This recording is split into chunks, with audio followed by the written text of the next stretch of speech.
we go. Here we go, brownies. The kids cardiac, catch me in the muni where the party at. Dog pound, turn up with the elf up on my starter cap. Brought him back, boy we from the land and we proud of that. Louder man, front to the back, here we go, I got him shouting that. Here we go, brownies. Here we go. Here we go, brownies. Here we go, brownies. Stand up. Here we go, brownies. Game on the line, Joe Thomas, I promise. Jim Brown running through opponents, how I got this. I return like Josh Cripps, hand for the mini, got the dog pound jumping. Here we go, brownies. Here we go. Here we go, brownies. Here we go, brownies. Stand up. Here we go, brownies. Let's go. Cleveland, this is for you. Here we go, Brownies Nations. We are here with Larry Lorello at Huntington Field to talk about Here We Go Brownies wine and all the other amazing wines at Lorello Vineyards. Yeah, I just want to tell all of you guys, it's harvest season right now. We just started with some of the whites, and reds will be coming in next. Stop out the winery, all the wineries out in Northeast Ohio, for to check out all the harvest and what we're doing out there. It's a really good time right now. Here we go, Brownies. Here we go. Here we go. Woof, woof, woof, woof. Welcome in, everybody, to another episode of the Here We Go Brownies podcast. I'm Allie Ellery, coming at you live from Pensacola, Florida. And joined with me, as always, we've got Dustin out in Cleveland, Ohio. Dustin, how are you? You know what? You didn't say beautiful, Cleveland, Ohio. But you know what? It isn't beautiful today, and I'm glad you didn't say beautiful. So, but it was. 3 days ago, this place was 73 degrees. I can't make this up. 73 degrees. I believe the current temperature outside is 35. It was 25 earlier. And then yesterday, an asteroid at 45,000 miles an hour and 6 tons decides to wake up everybody or on their way to work with a boom. And I'm like, where the hell do I live? Like what? Like what? That's like 72 hours, like from like super warm, super cold, and then an asteroid. Now, here's the crazy. Go ahead. No, I was just going to say, like, it's crazy. I was out in Vegas early part of last week, came back here to Florida, and then I actually flew home to Ohio. I was there for a couple of days. And on Saturday, I believe it was Saturday or Sunday, I can't remember, I'm out in the driveway playing basketball with my little cousins in a t-shirt. The next day I'm boarding a plane and it's snowing. So I am, I don't know. You got a little taste of it. I like that. Yeah, not fun. I didn't pack for that. I'm in like 15 different time zones in the matter of like 4 days. So I don't know what day it is, what time it is. And my allergies are just crazy through all of it. But I'm happy to be here and happy to be talking about the Cleveland Browns. So let's get into it, Dustin. So obviously I wasn't here last week. I was in Vegas, as I just mentioned. So I want to run through all of the free agent signings. But before we do, just a couple of noteworthy things that have happened really in the past, little bit, past 4 hours or so. The most recent being that the Browns just signed to a 1-year contract, AJ Epinesa. He's a defensive end that came out of Buffalo. He's been with the Bills since 2020 to 2025. Guys, I remember him coming out of Iowa.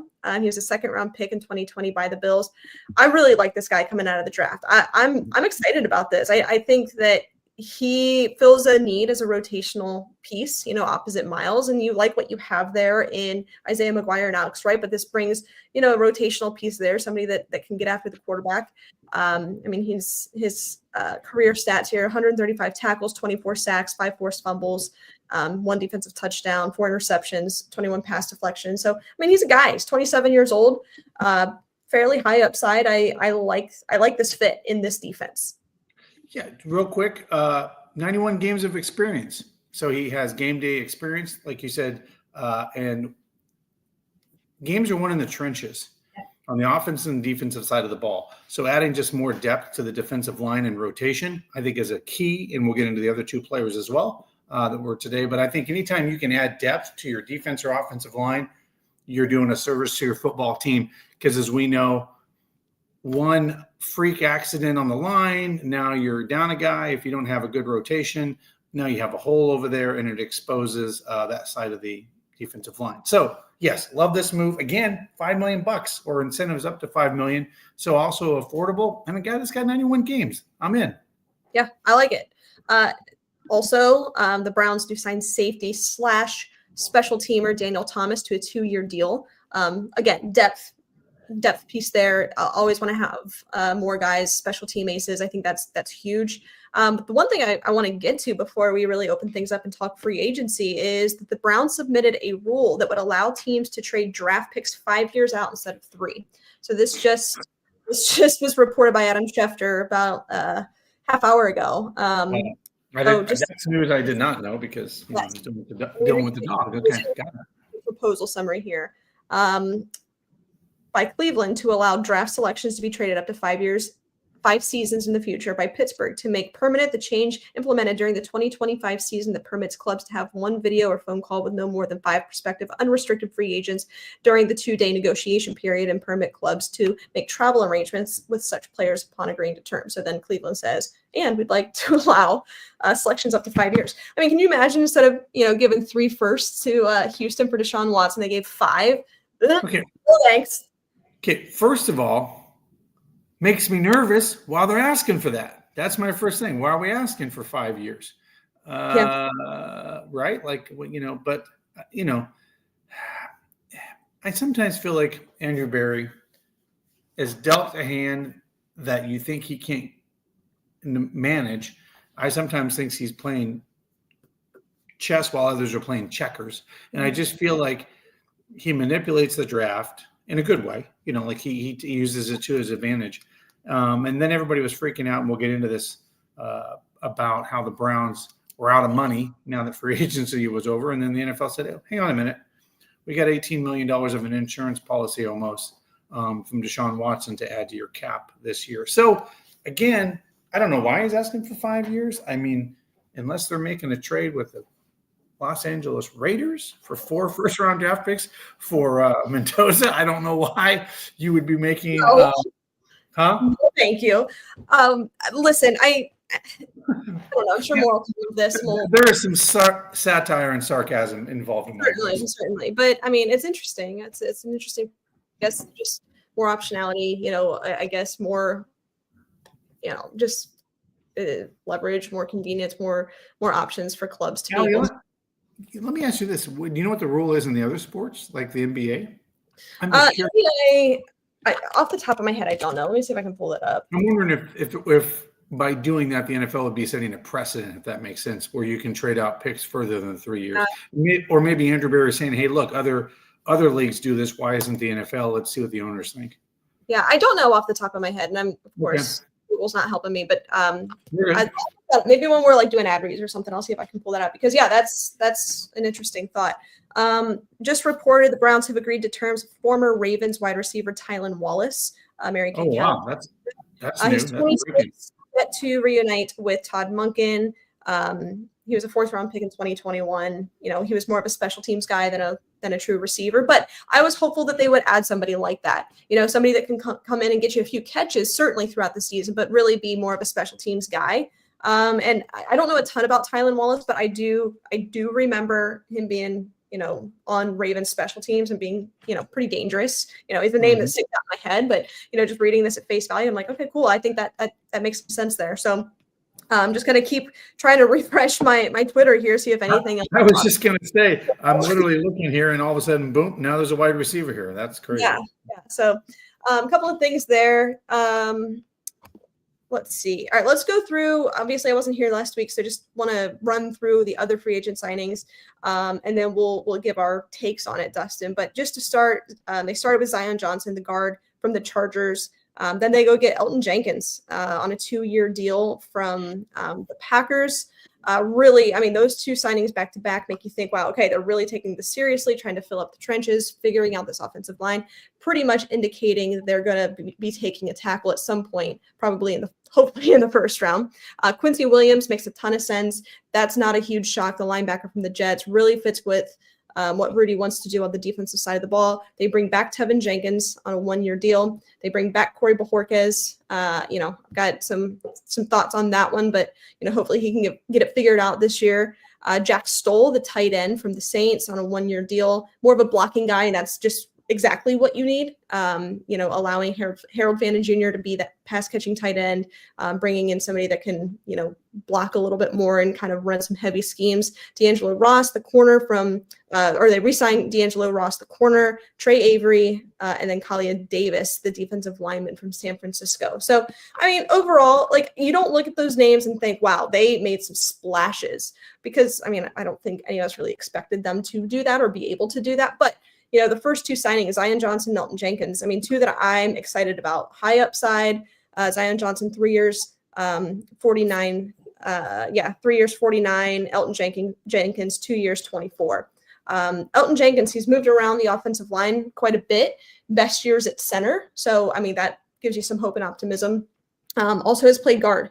So he's also played tackle. I think more likely than not, you'll see him on the interior. Zion Johnson, former first-round pick from the Chargers. He's been at, I believe, right guard throughout most of his career. So, again, indicating that they will be taking a tackle at some point, investing heavily into that. Obviously, the trade for Titus Howard, we do know about that, but they've got to figure out left tackle. I mean, that's the big thing here.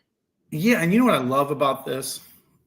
Again, we know what Andrew Berry likes. He likes to get younger if he can. The offensive lineman, he basically shifted age by about 5 to 6 years. Like, we got younger as an offensive line. So that's a good thing.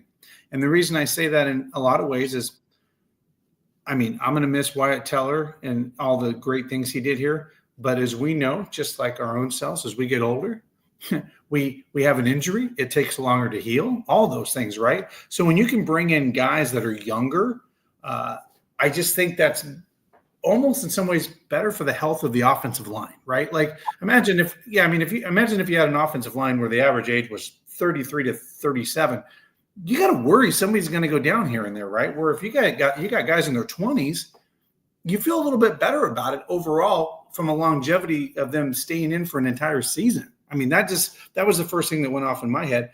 And then the second thing, I was like, Andrew Berry just played the Chicago Bears playbook here. He didn't go overspend. He went out and got quality starters that played on other teams and filled areas of, Ali would say, need. And then guess what we did? Now I don't feel so bad going in. I feel because of this and what we did, we have a lot more flexibility in the 2026 NFL draft now. I'm excited that you don't have to reach on a player because you need him, and you don't have to be as desperate for need because you just went and filled up a good portion of your problem.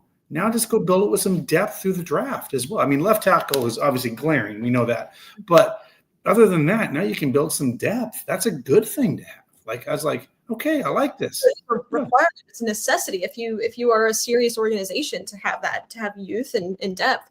I mean, that's the recipe right there for setting yourself up for the next 5 to 10 years, right? I mean, that's just kind of the way it is. You look at the Browns offensive line over the past couple of years, they peaked in like 2020, 2021, and obviously they got older and they did not get better. We were critical of this front office and not investing heavily into into not only the starters on the offensive line, but also the depth. I mean, how many times did we say on this podcast, man, okay, Jed's not it, figure something else out. And they just didn't. And now we're in this position where you essentially have complete turnover on the offensive line. And that's a really scary place to be. But I think that there is some optimism and there is some hope with some of these guys. I mean, I think you're going to if I had to guess what the offensive line looks like right now, you're probably going to draft a left tackle. That's probably what they're going to do, whether that's Monroe Freeling, whether that's CeCe Maui Noah, whoever your guy is, or whoever they decide to take in the draft. They're going to take a left tackle. The whole Joel thing, still kind of weird. Don't really know what that's going to look like, but let's just assume that he's back just for the sake of this. Well, then you've got Elton Jenkins at center. You've got Zion Johnson at right guard. And then you've got Titus Howard at right tackle. If Joel decides to, not come back, you also have Tevin Jenkins you could throw in there. You kind of this weird thing at right guard where you've got some of these guys that have had their best years at right guard. So it's like, okay, well, who gets the nod there? Who's going to be the right guard? So, but if I had to guess right here, right now, the current or the starting left tackle for the 2026 Cleveland Browns that's not currently on the roster, And we all kind of expected that. So I don't think that's a huge surprise. But you're right. Yeah. It does give some flexibility, right? To, if somebody falls to you or you have an opportunity to trade back where you can get some assets and maybe still get the player that you were eyeing. Maybe they love Monroe Freeling, but they don't want to get him at 6, but they can get him at 15 or whatever, right? And then, you can go get Denzel Boston or Jordan Tyson, at 24. I don't know. I'm just kind of obviously speculating what the later half of the first round is going to look like. But, maybe they do trade back and they can still get that guy, but also obtain some value.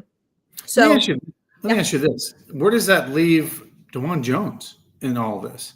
Just curious. Probably where we would want him to be. And that's kind of your swing tackle, right? Somebody that can come in the event that something happens. I mean, I like DeJuan. I think he's got really high upside. He just hasn't been able to put it together from health, Right. from a health standpoint. Sure. And that's not a knock on him as a player. I think obviously he still has to work some things out, but maybe he'll be in a competition, right, for left tackle. And maybe that's okay. Maybe if you are drafting somebody like Monroe Freeling, who's still going to be a little bit of a project, or Caden Proctor even. Just throwing some names out there that maybe they'll be interested in. Maybe being that they're a rookie, they'll have some competition at left tackle. Maybe that is DeJuan Jones. Yeah, and we know this competition breeds better players at the end of the day. So, the best man's going to probably win in that situation. And, if it's the guy we draft or it's DeJuan Jones, but again, depth, at least you have depth at those positions where in the past we're kind of like, I'm trying to think of the guy when Baker Mayfield met him in the locker room for the first time. What's that? Blake Hance. Yeah, Blake Hance is like, hey, Blake, nice to meet you. Keep me upright today, like literally as the game starts. So, yeah, they were very methodical how they went about this free agency, right? I thought they were very precision, like, okay, check the boxes, don't overpay, boom. Like it just was very matter of fact kind of free agency. And I like that. Now, here's the one thing, and we'll address this soon, but this is the week that Andrew Berry always makes that fun little trade for wide receiver if he's going to do it in the National Football League. Amari Cooper, Jerry Jeudy, this is the actual week. Typically, he's done that. So it'll be interesting to see if that happens because the other area of need is if they were to do that, there has been some speculation floating around out there of some guys that are maybe looking for a new home. Do you have anybody on your radar that you're like, hey, Andrew Berry, this kind of fits who Andrew Berry would want to trade for? No, honestly, I know there's been the rumor about the guy from Jacksonville. Yeah, right. Yeah, but other than that, I don't think there's like a guy that's going to jump off the page and wow me. The two that were being rumored about were Brian Thomas Jr. and Marvin Harrison. Marvin Harrison out of Arizona, correct? Well, let me tell you about that. That is interesting. So there's been debate: would the Browns be better suited to trade their second first-round draft pick for Marvin Harrison or take a rookie? And I think that is a really good debatable question because I think Marvin Harrison still has a lot of upside that we just both of those. Look at Brian Thomas Jr. 2 years ago. He was, he had an insane, historic rookie season. And then last year he couldn't have been found, right? It was a really up and down situation. And Marv, while he was one of the best receivers that I have ever watched at the collegiate level, one of the best prospects that, we've ever really evaluated, it hasn't worked out in Arizona. Now, is it Arizona? Is it Marv? I don't know. So both of those guys are really hard to evaluate at this point in their career. And being able to put kind of a price tag on them and what their value is, because I think both of those guys have incredibly high upside, but they also kind of have a pretty low floor too, if we're looking at what they did this past year. So I don't know. It's interesting. Maybe we'll play a game here. Would you rather have this player versus some of these free prospects? But if we have time, we'll get to it. But I want to bring David on. We've got some things to talk about. Of course, we're going to talk draft. We're going to talk free agency. We're going to get into all of that. But before we do so, Dustin, why don't you tell our listeners about Primetime?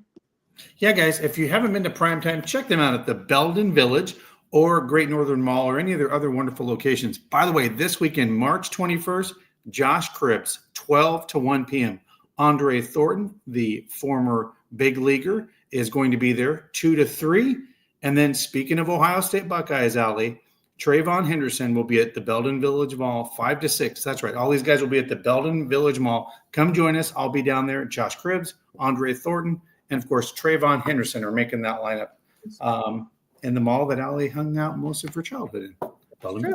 Also, we want to tell you about our good friend Crystal John Tony, guys. If you're looking to buy, sell, or invest in real estate, she's your girl over at eXp Realty. You can give her a call at 216-215-6663 or at johntonysales@gmail.com. She can help answer your questions, point you in the right direction. She's going to be a great guiding light through what can be a very stressful time in investing in or selling real estate. With that, and as I say, with that, what is very unique about Northeast Ohio, they are valued as one of the best places now to buy a home, and value based on the median house price is 400 and some thousand across the country. And this area is under that. So this is actually a very great place to buy a home right now. All right, there you go. All right, let's bring David on. Hi, David. Hi, Allie. Hey, Dustin. What's happening? David, doctor, how are you? I'm wonderful. Not a lot happening, just, the middle of the off season, and we're just figuring things out. But it's a beautiful Wednesday, and it's good to be back talking football. Yeah, imagine if you could be just Max Crosby's doctor. No, just kidding. A lot of pressure that comes with that. Or not. Here's the thing. I don't know if anybody won in that deal, but I think if I'm the Raiders, I'm pissed. But that's just me. Yeah, I mean, I don't know all the details and ins and outs of it, but it's just weird because the Ravens knew that he had an injury and he had surgery, so I don't really know where things fell through and how that ultimately happened. Yeah, I just find it very odd that you fly a guy all the way out there, which, by the way, I found out, and he even now is kind of clapping back. They flew him commercial into Washington, then made him drive 2 hours to Baltimore, and then all of that is happening. And he said the meeting was weird, like they started talking about his medical thing. And here's the thing. They were playing a 2-lane road. They had Henderson over here. They had Crosby in 2 lanes. And then when they had a deal set for Crosby, they knew Wednesday at 4:00 they backed out. I mean, you don't have a press release the very next morning like, oh, surprise, here's Henderson, locked and loaded. They knew what they were doing. Yeah, it was weird. Kind of a clunky, awkward, borderline nasty situation. But unfortunately, you can't really hold them accountable, because the weird thing about physicals and the medical aspect of each player is it's fairly subjective to each team. So there is not an umbrella across the board saying, hey, if they meet this criteria, they're eligible to play. Each team has essentially different criteria, David, what do you think about that? Do you think that there should be some kind of standard, or is it best to leave it up to the interest of each team? I think probably a combination of the two, truthfully. I think it'd be very, very hard to have a blanket standard for every situation, every diagnosis, and everything that kind of goes into it, just because every situation is so unique and so different. I think it would be too restrictive if we tried to do a blanket standard across the way, just because these are very subjective things. Like you said, the evaluation is subjective, and while an x-ray may show that this person is starting to show signs of arthritis, early arthritis, that doesn't mean that they can't be an athlete. They can't play and still do the things they want to do. And so I think if you would say anybody who has an x-ray showing grade 3 arthritis or worse, they are automatically disqualified, or there has to be this amount of evaluation. Or I think that's too restrictive. I think it's too authoritarian, because ultimately these are decisions that you're making based on the team needs and what you think your trainers can do for these players in terms of their rehabilitation, their recovery, their just approach to health in general. And so while maybe you can do it for this person had a broken bone or concussions, sure, but those are very objective things, very obvious findings and injuries. But when it comes to healing from a meniscus surgery, everyone's evaluation is slightly different. I mean, certainly there's wickets or goals that you can set and say, hey, you got to meet these things to make it. But I think every team is definitely different on that, because some people are willing to take more risk on recovery versus others aren't. Some people are willing to gamble on a guy who had an injury in college and then never panned out, versus other people are no, we're taking healthy guys only. If you had a season-ending injury, we're not going to draft you. So I don't think it's feasible to have a blanket standard across the NFL for that. Yeah.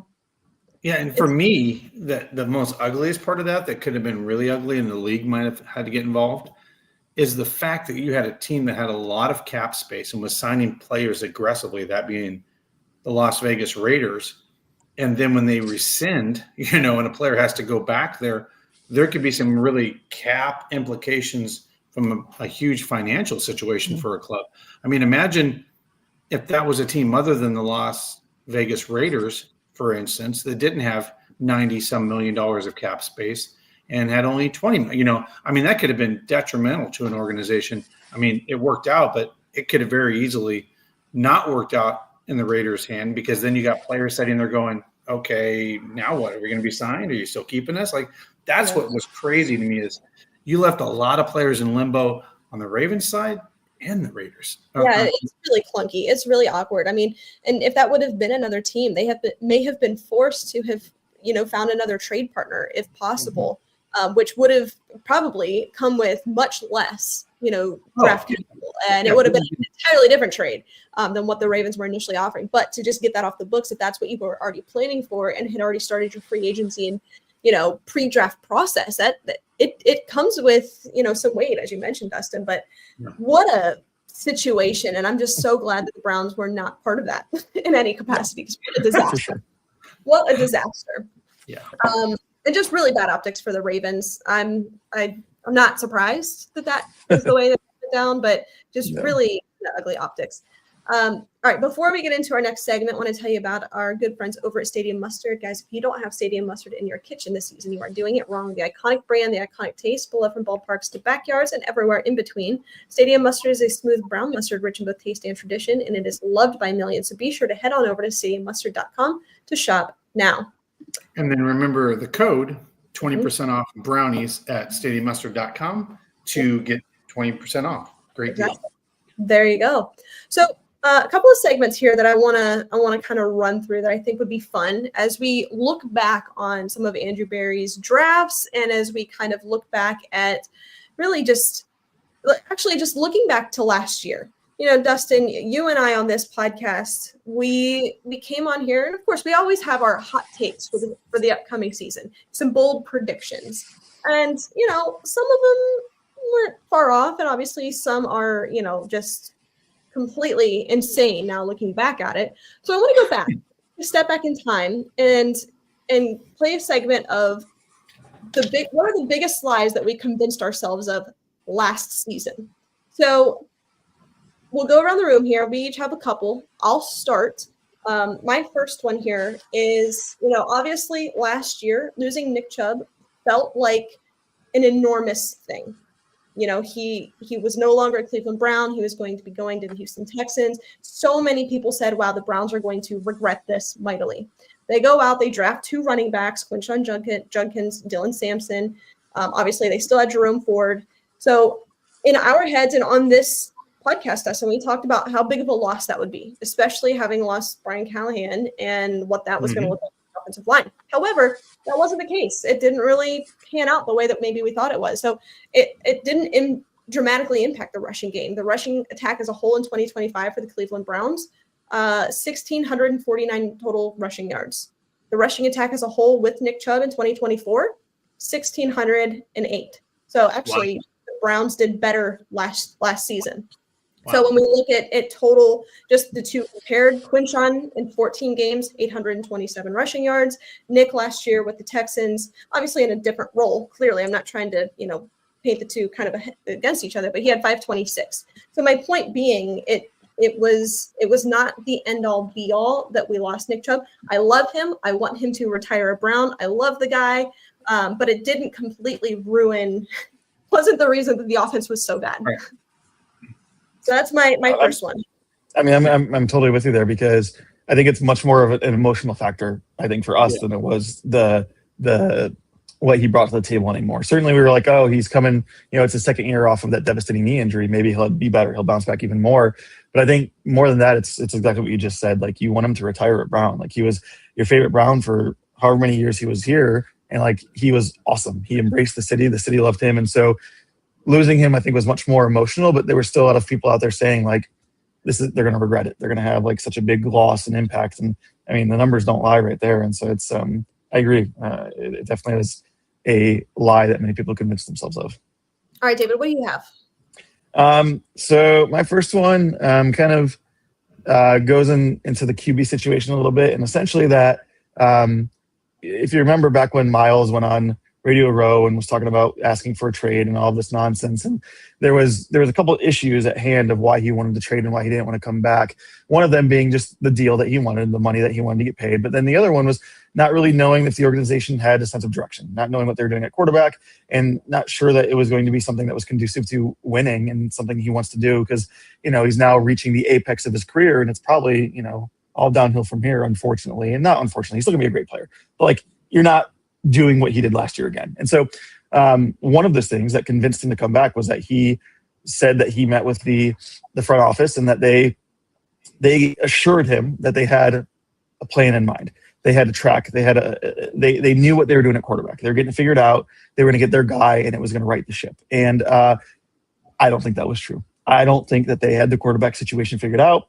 I don't think they had a plan. I don't think they knew what they were doing. They drafted 2 quarterbacks. So I think that was a big lie that we all kind of fell for, because relief, yes, Miles re-signed. That means that if Miles got convinced, then we can all be convinced that they know what they're doing. And quarterback is just the future is here. It's going to be here, and that was a lie. Yeah, it was. It was. You're right. Yeah. So for me, we talked about it for years on this show. And then when you lose a guy, devastated that we lost him, JOK. Mm-hmm. And then we go draft linebackers. And we talked on this show and said, well, Schlesinger, he's a good player. We hope he, blooms and turns into a great player. We don't know if he can wear the green dot and run the defense for the Cleveland Browns. And not only does he do that, he wins Rookie Defensive Player of the Year as a linebacker. So there was the lie that we all convinced ourselves of, in my opinion, that we were going to be weak at linebacker, and we're going to struggle. And my gosh, did Schlesinger say, here we go, Brownie show? Stop. You're wrong. I'm going to be your guy. Let's go. And that was a bright spot for the Cleveland Browns this last season. And so that was the biggest lie I think we all talked to ourselves in. Well, and most importantly, because JOK was such a great player, and to lose such a great player like him is a big loss. So we convinced ourselves to the lie that we're going to be devastated at linebacker position. It was a loss, because if you can imagine what those two would have looked like together, but had JOK had been healthy, they probably wouldn't have drafted him. So we probably wouldn't have seen what that looked like. But also just a testament to Carson, obviously the player that he is, but what Jason Tarver's been able to do, and their ability to find guys in free agency that can come in and just do the job.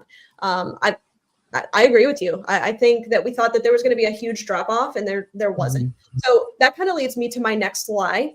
And that was that the Browns defense could kind of will you to a playoff spot, because we were all under the kind of influence of what David mentioned, that, okay, offensively, they'll be able to figure something out. They were able to convince Miles to come back. They're going to be able to be competent on offense. That was not true. So we convinced ourselves at the start of the season that the Browns defense alone could will you to a playoff spot if the offense is just kind of okay. And that just wasn't the case. Obviously, I mean, look at what you had. You had the defensive player of the year, Myles Garrett, who was also the all-time single season sack record holder in the same year, and then the defensive rookie of the year. And that combined wasn't enough to even have you sniffing a playoff spot. And that's just, a testament to how bad this offense truly was, because if they were even remotely competent, we probably would have been. So I don't think the lie is within the defense not being good enough to get you there. The lie was more or less in the notion that the offense was going to be even remotely average. So, well, back to David, the big lie of the quarterback position being solved. Mm-hmm. If you don't have the quarterback position completely solved, you're not going to win more than 5 games. Right. 6 games if you're lucky. No matter what. Not even if you have an elite defense out there. I mean, they can't score the touchdowns for you. I mean, they can intercept the ball and create turnovers, but I mean, they can't score 30 points a game for you, 25. They can't do that. So, yes, we all bought into the big lie because the quarterback position just never got settled last year. And I think a lot of these lies are going to go hand in hand, because, there was one major issue last year, right? And that was the offense. So a lot of kind of what we thought going into the season was vastly different than what actually transpired. But Dustin, what else you got? You got any other lies? I had running back position as well. That was the other one that I had, just like you. Because of the emotional attachment, we were worried that the running back room would be a huge hole no matter who we drafted, and we would see, basically Nick Chubb, blowing up and being this great player in Houston, and we'd be, like, oh, there we go, just another Browns thing to happen. But getting 2 running backs in this draft, but yeah, mine was running back. I was of the same belief. I think we're all like, well, that's going to suck. Who's out there that's going to be now? You know who I wanted, and I'll still stake my ground on that. That guy's going to be really good in the NFL, Ashton Genty. But we got Mason. We got Graham instead, which will obviously solidify that side. Yeah. I mean, time will tell with those things. But, I mean, so far at face value, when you look at the running back position, we fared okay so far.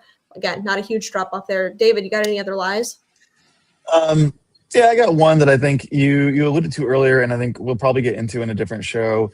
As we were kind of prepping tonight, we talked about it, but just kind of scratching the surface on Andrew Berry and that the lie pre-draft, and I know there's a lot of back and forth, but just kind of the idea that draft guru, draft genius, analyst genius, and we're really seeing, I guess, as the years go on, that like it's probably like most GMs, it's kind of like 50-50. There's lots of hits, but there's lots of swings and misses too.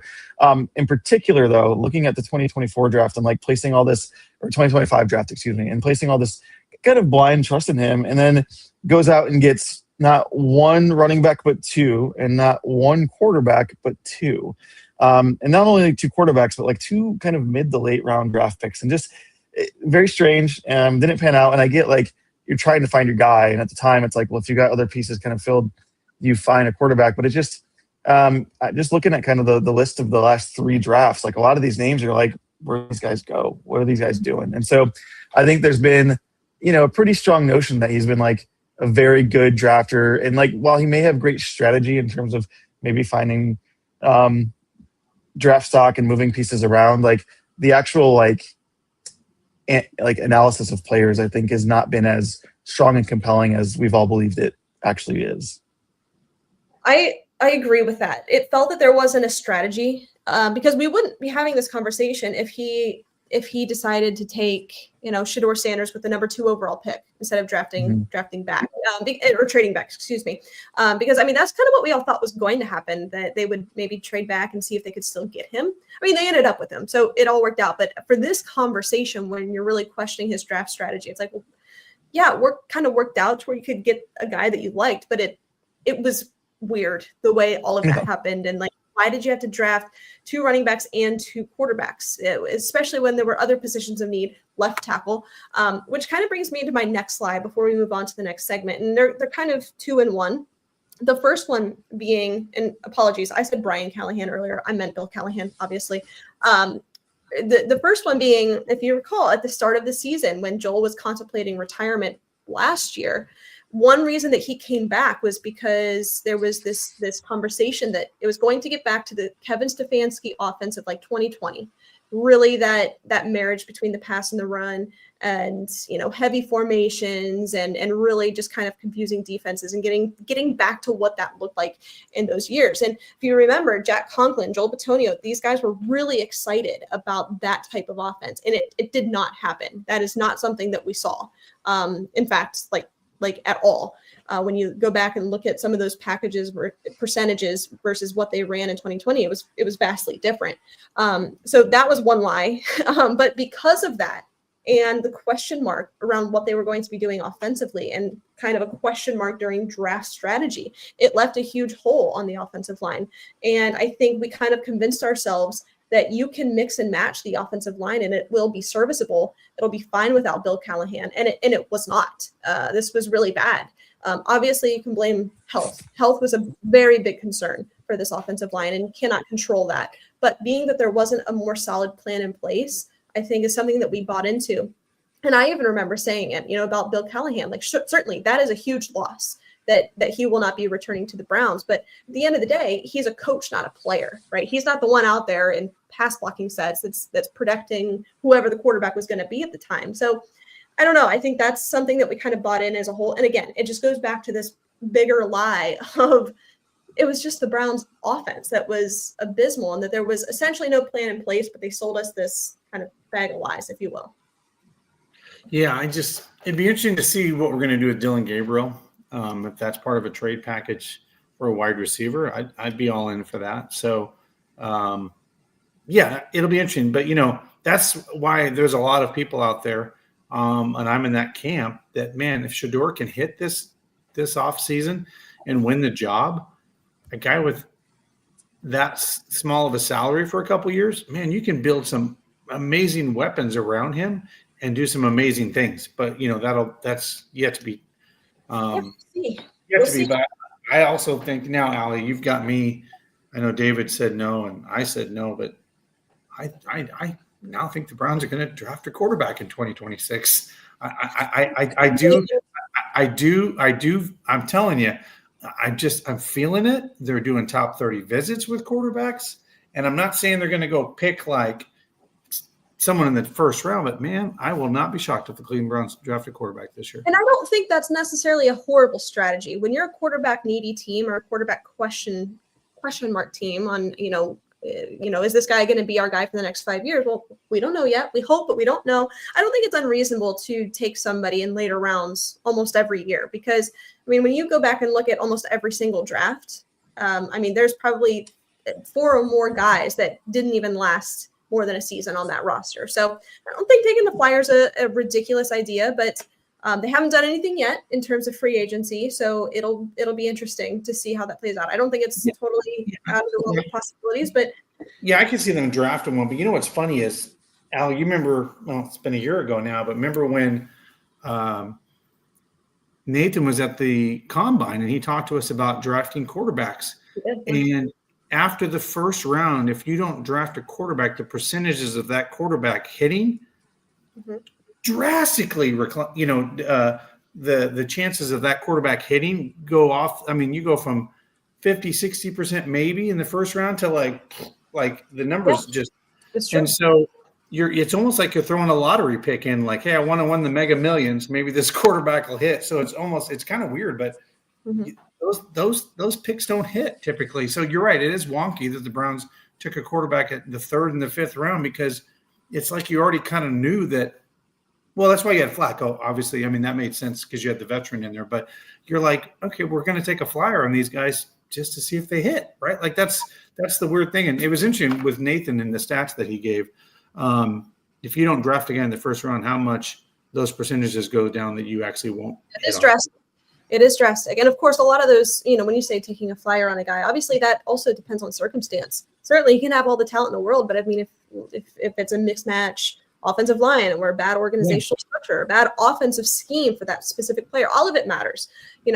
Like we say, certainly Tom Brady, went to the Patriots and it worked out for him. But if it was another organization, maybe that would have looked differently. So circumstance does matter. I want to get into that game of, how would we fix the Browns? So let's turn it over to that. Before we do so, Dustin, why don't you tell our listeners about our good friends over at City Barbecue? That's right, guys. If you haven't had City Barbecue, go check them out. 6 Northeast Ohio locations around here in the Cleveland area.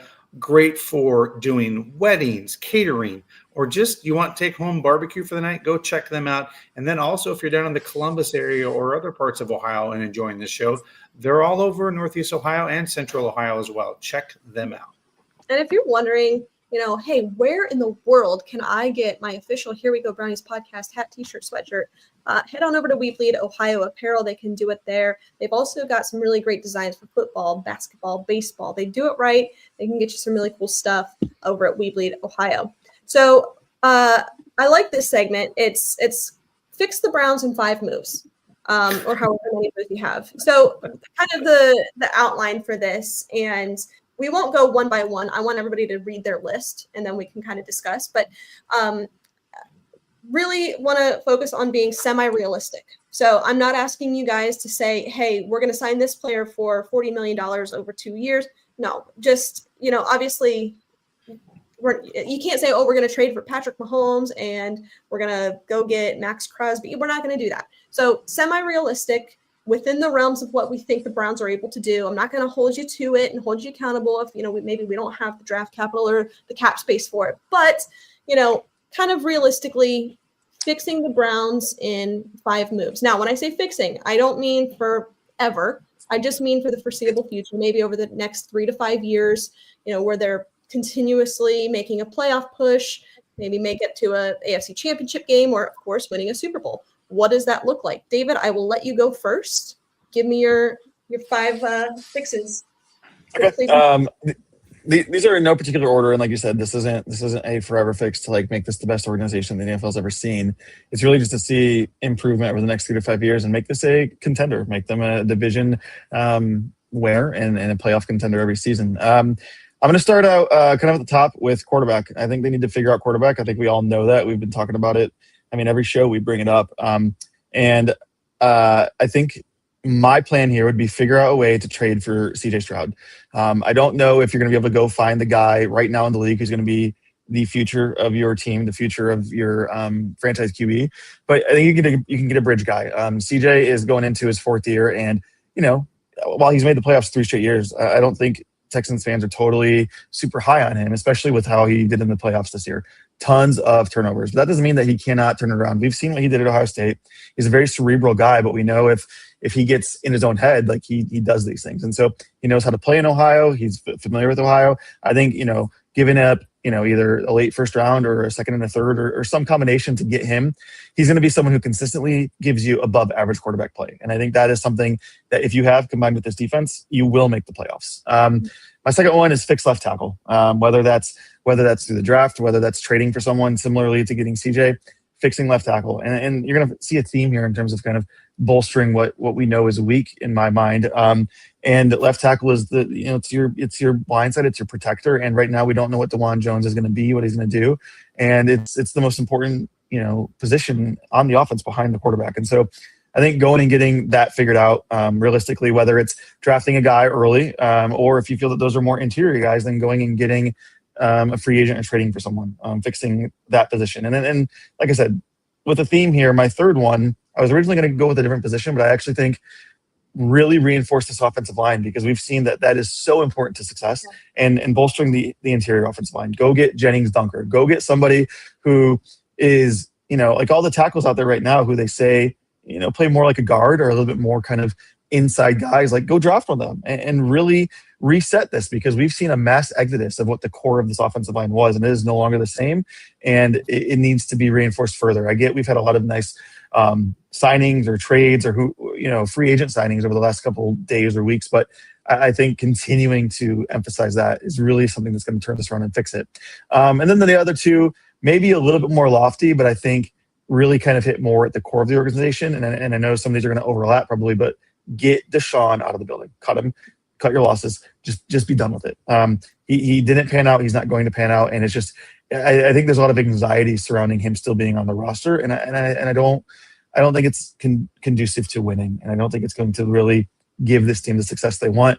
And then finally, probably the loftiest one of them all, but can be realistic, I think, in the next 3 to 5 years, although probably not with the new stadium, is new ownership. The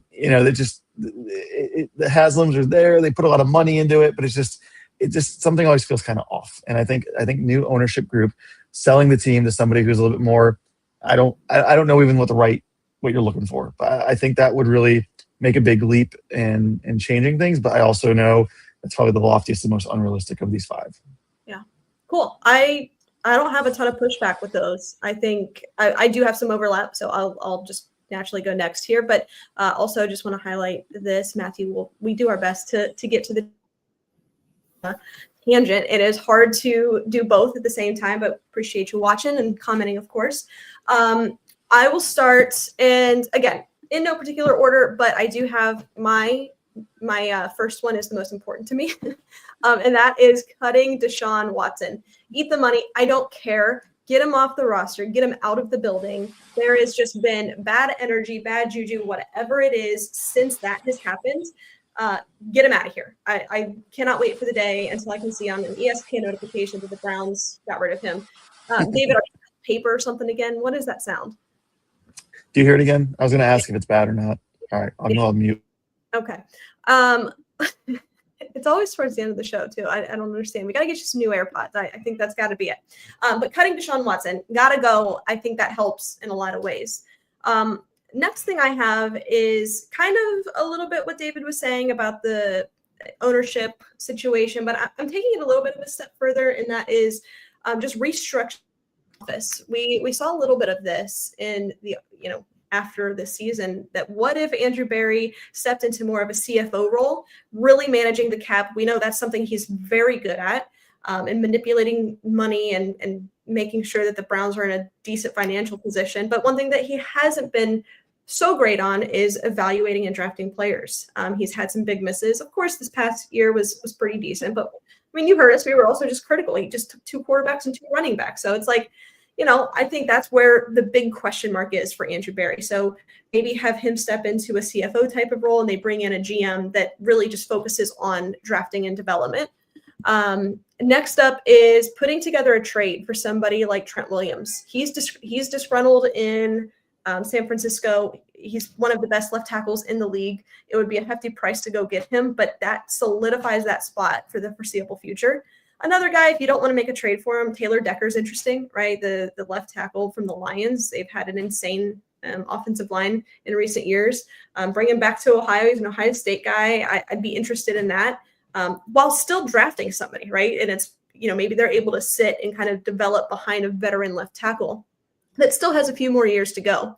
And then at that point, once you solidify the offensive line, then you're drafting the best available receiver. Maybe you stay at 6. You get Carnell Tate. You get whoever your guy is, Mekhi Lemon, whoever you guys like in the comments. I'm going to go with Carnell Tate. I think he's the best receiver in this draft class. So you take Carnell Tate, or you take the best available receiver.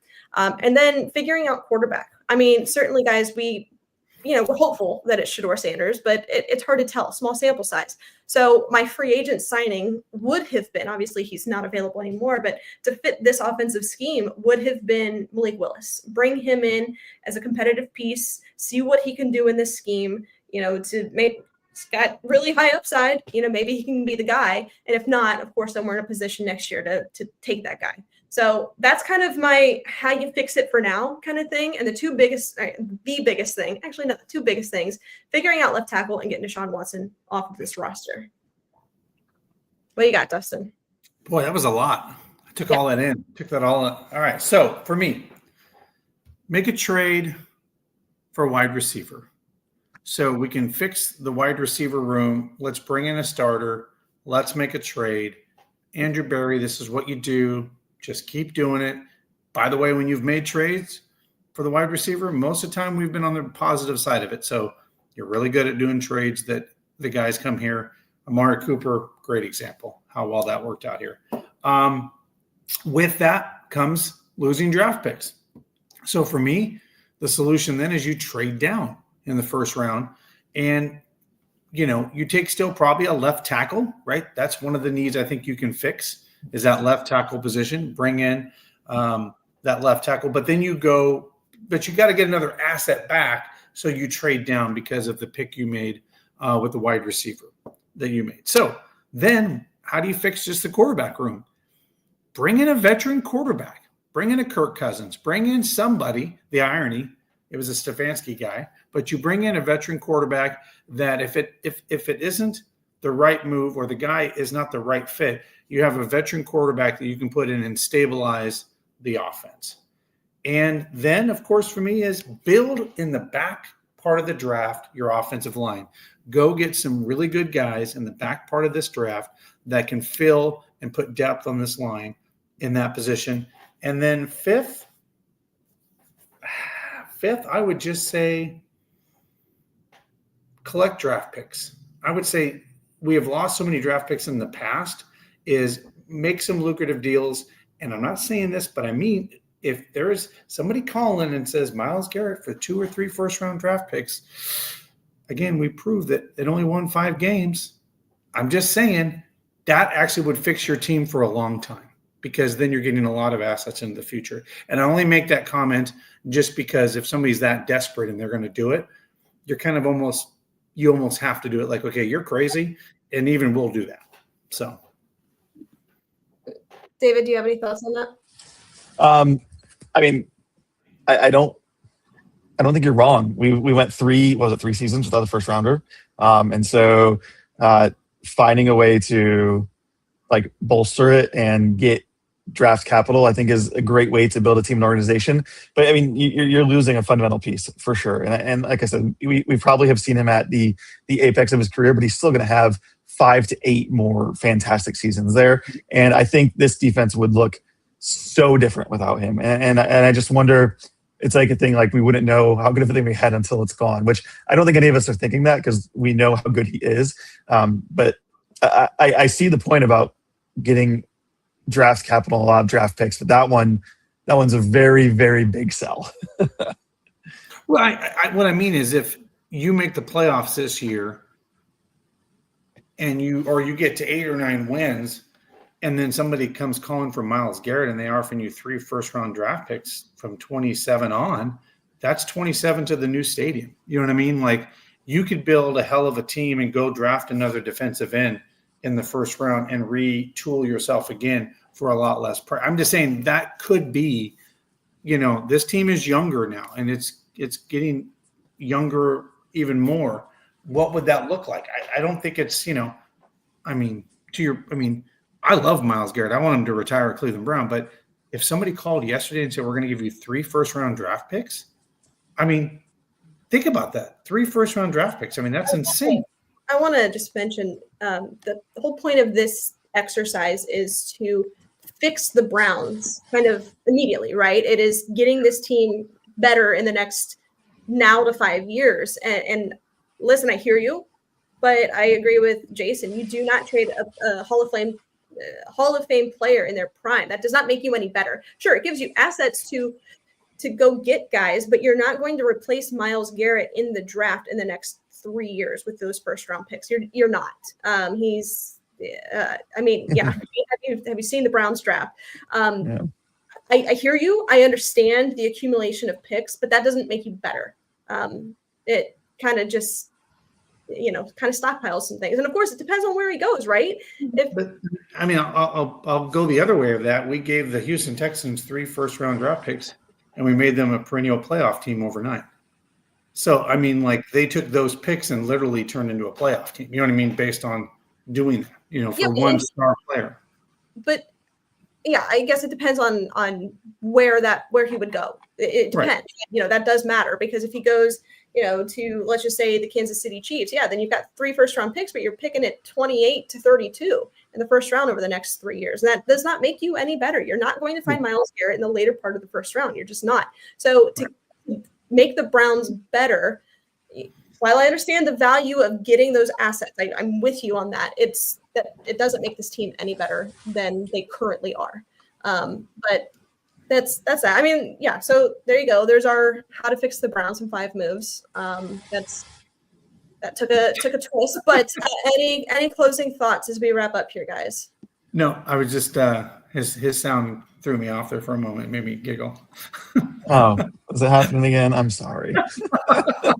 I heard it, and I was like, "Oh yeah, it's the AirPods."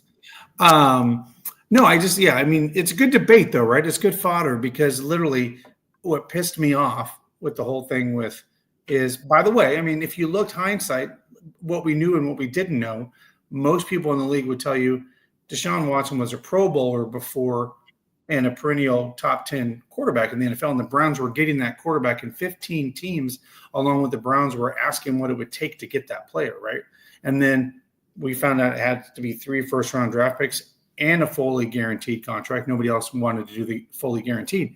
And then, for me, they just took those 3 draft picks and were very precise with them. And they became a very good football team overnight. And that's where could that technically fix the Browns or fix, I think it could, just because it depends on if you hit on all those picks like the Texans did, you could be a very young, dangerous team. That's just kind of where and full disclosure, just not to labor this, but if you have 3 first-round draft picks, okay, say somebody calls the Browns at the end of the season and offers 3 first-round draft picks for the Cleveland Browns, okay? That's a lot. The 2027 draft is looking to be the cream of the crop for quarterbacks in that are going to the National Football League. If you're the Cleveland Browns and you have 3 first-round draft picks, you own the draft in 2027. and maybe you get the quarterback of the future for the next 10 years. You know what I mean? Like, then you're like, holy crap. Yeah, we had to give up Myles Garrett, but now we have a quarterback we haven't been able to solidify for 30 years. You know, like, that's where I look at things like, you know, when you position yourself, it could be positioning yourself for a long time. Yeah. David, you got anything?